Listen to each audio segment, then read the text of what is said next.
शिवसेना नेत्या मनीषा कायंदे सध्या आपल्यासोबत आहेत। मनीषाताई नमस्कार। एक मोठा बदल ठाकरेंच्या शिवसेनेमध्ये होऊ घातलेला आहे। आदित्य ठाकरेंना कार्याध्यक्ष केलं जाऊ शकतं अशी चर्चा आहे। आपली प्रतिक्रिया। मुळात म्हणजे आदित्य ठाकरे यांचं कर्तृत्व काय? दोन आमदारांना घरी बसवून वरळीमध्ये त्यांचं कर्तृत्व शून्य करून टाकलं आणि नंतर स्वतः तिकडे वरळीतनं आमदार म्हणून बायत्या बिळावर त्यांनी रेघोट्या मारून निवडून आले। हे पहिलं कर्तृत्व। दुसरं की ज्या पद्धतीने त्यांनी पहिल्याच टर्नमध्ये कॅबिनेट मंत्री केलं आणि जे काय खाते होते केवळ राजशिष्टाचार म्हणून सगळीकडे उद्धवजींबरोबर मिरवण्याचं काम केलं।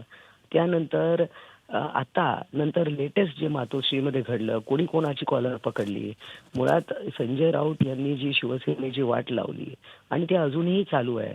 त्यांच्या रोजच्या बडबडीमुळे कार्यकर्ते तुटतायत आणि हे सगळं आदित्य ठाकरे परत जी हिंदुत्वाला त्यांनी तिलांजली दिली, ते आदित्य ठाकरे हिंदुत्वाच्या मार्गावर, वंदनीय बाळासाहेब ठाकरे यांनी आखून दिलेल्या मार्गावर पुढे त्यांची शिवसेना उभाटा पक्ष जो आहे तो ते नेणार आहेत का?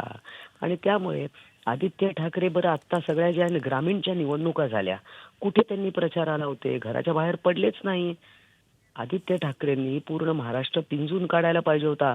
नगर परिषदा झाल्या, नगरपंचायत, त्याच्यानंतर जिल्हा परिषदा झाल्या, नगरपालिका, महानगरपालिका झाल्या 29।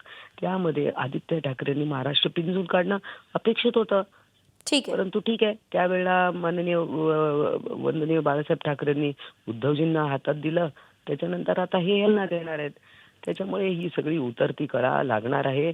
जेवढं काही उद्धव ठाकरेंनी केलं त्याच्या अर्ध सुद्धा आदित्य ठाकरे करणार नाहीत। ठीक आहे। मनीषाताई आभार आपले। आपण सविस्तर बातचीत केलीत आमच्याशी आणि प्रश्नांना उत्तरं दिलीत त्यासाठी।